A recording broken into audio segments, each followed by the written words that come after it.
सेंद्री विधानसभा के बलियापुर अंचल कार्यालय के सभागार में जिला विधिक सेवा प्राधिकार की ओर से एक कैंप लगाया गया।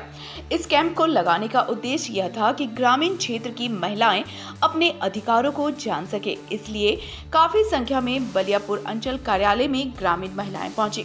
इस मौके पर मुख्य अतिथि के रूप में धनबाद जिला के सिविल जज पूजा पांडे, सरकारी एडवोकेट श्री रंजन कुमार सिन्हा, बलियापुर प्रखंड अंचल प्रखंड उप प्रमुख आशा देवी पहुंची। उप प्रमुख आशा देवी मुख्य अतिथियों को गुलदस्ता देकर स्वागत किया। उसके बाद मुख्य अतिथि पूजा पांडे ने दीप प्रज्वलित कर इस जागरूकता बैठक की शुरुआत की। इस दौरान मुख्य अतिथि पूजा पांडे ने 60 वर्ष से अधिक उम्र वाले व्यक्तियों को वृद्धा पेंशन कार्ड वितरण किया और गरीब विकलांग के बीच व्हील चेयर और 3 पहिया साइकिल वितरण किया। साथ ही ग्रामीण क्षेत्र में जो महिलाएं JSPL के माध्यम से अपने आप को रोजगार से जोड़ रही वैसी महिलाओं को 25 लाख चेक और मनरेगा से जुड़े महिलाओं को राशि देकर प्रोत्साहित किया गया।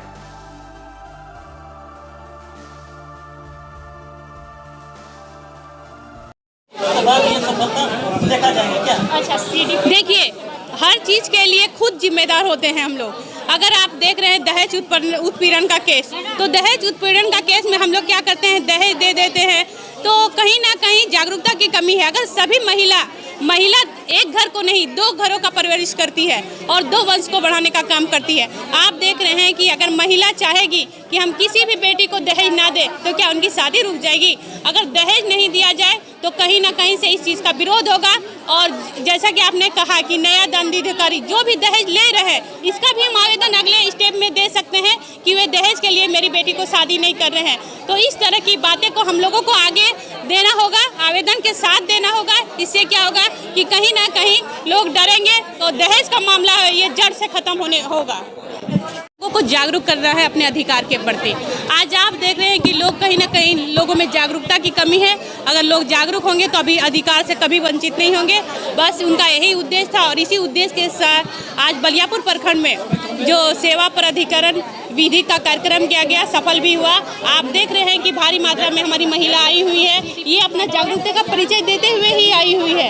आज देख रहे हैं कई क्षेत्रों में इतनी महिला नहीं मिलेगी जितने बलियापुर क्षेत्रों में हर कार्यक्रम के लिए महिला आगे आती है। तो कहीं ना कहीं एक जागरूकता फैलाने का काम हम लोग कर रहे हैं।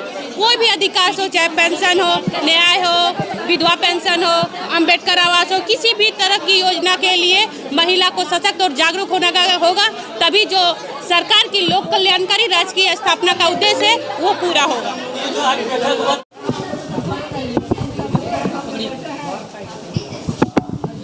आज राज्य विधिक प्राधिकरण सेवा के द्वारा आज का कार्यक्रम आयोजित किया गया विधिक मामलों के बारे में जागरूकता फैलाने के लिए, और आज का कार्यक्रम बहुत ही सफल साबित हुआ है। बहुत भारी मात्रा में महिलाएं आईं और बुजुर्ग लोग भी उपस्थित हुए और उन्हें हमारे पैनल एडवोकेट उप प्रमुख आशा देवी और CDPO मैडम के द्वारा बहुत ही योजनाओं के बारे में जानकारी प्राप्त हुई और मुझे लगता है कि उन जानकारियों का बहुत ही अच्छा उपयोग किया जाएगा हमारे यहाँ के सभी उपस्थित लोगों के द्वारा, और कार्यक्रम बहुत सफल रहा। लाभार्थियों को ग्रामीण क्षेत्र है, महिलाओं को बहुत सारे नियमों का जानकार नहीं है, इसके बारे में क्या कुछ है, कैसे महिलाएं से जागरूक हो पाए? अभी कार्यक्रम में भी बहुत सारे हमने बहुत सारी जो लॉ है और बहुत सारे प्रोविज़न है उसके बारे में जानकारी दी और उनको बताया भी कि वह न्यायालय में सुचारू रूप से निःशुल्क सुविधाएं भी प्राप्त कर सकती हैं।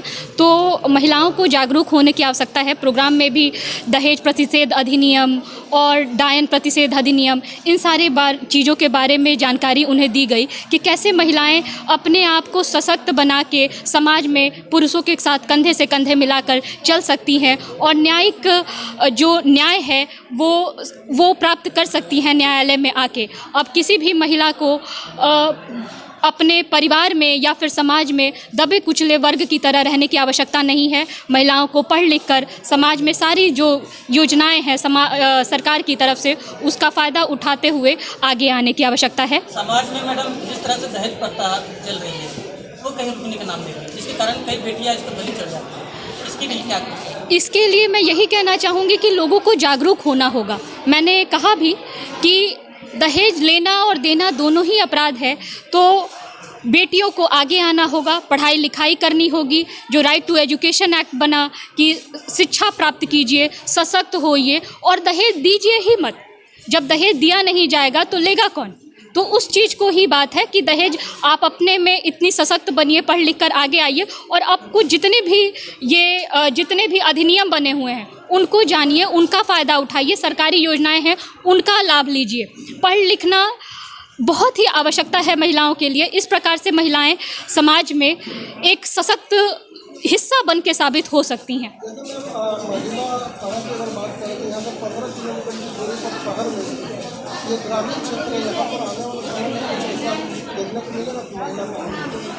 इसकी जानकारी आपको यहाँ के जो एग्जीक्यूटिव ऑफिसर्स हैं वो ज़्यादा अच्छी दे पाएंगे, लेकिन ज़रूर हमारी तरफ से ये रहेगा कि न्यायालय में जो भी महिलाएं आती हैं, अगर थाने में उनका केस किसी प्रकार से अगर नहीं हो पाता तो न्यायालय में जो शिकायतवाद दाखिल किया जाता है, हम लोग उसमें काम करते हैं और हम महिलाओं को न्याय दिलाने की का पूरा प्रयास करते हैं। जरूरी नहीं है कि सारी बातों का बहुत लड़ाई से ही खत्म। बहुत सारी चीज़ें सुलह, समझ बूझ और समाज में शांति व्यवस्था बना के भी खत्म की जा सकती है। तो इसको आप लोग जानिए, अपने बच्चों को पढ़ाइए, लिखाइए, जो चीज़ें गलत है उनका प्रतिरोध कीजिए, उनके लिए आगे आइए और जो भी लाभ आप लोग को मिल रहे हैं उसके लिए स्वयं खड़े होकर उसका फ़ायदा उठाइए। तब तक उसका फ़ायदा नहीं है, ये सारे प्रोग्राम होते रहेंगे, परंतु आप लोग जब सही में इन सारे प्रोग्रामों की वजह से जागरूक होकर फ़ायदा उठाएंगे तभी उसका असली रिजल्ट आएगा। ठीक है, तो आप लोग उस पर अमल कीजिए और कहीं भी अगर कोई भी निर्बल व्यक्ति है, कोई भी कमजोर व्यक्ति है, कोई भी निरक्षर व्यक्ति है, तो वो न्याय के लिए कभी भी अछूता नहीं रहेगा। उसके लिए न्याय है। हमारा लक्ष्य यही है कि न्याय सबके लिए।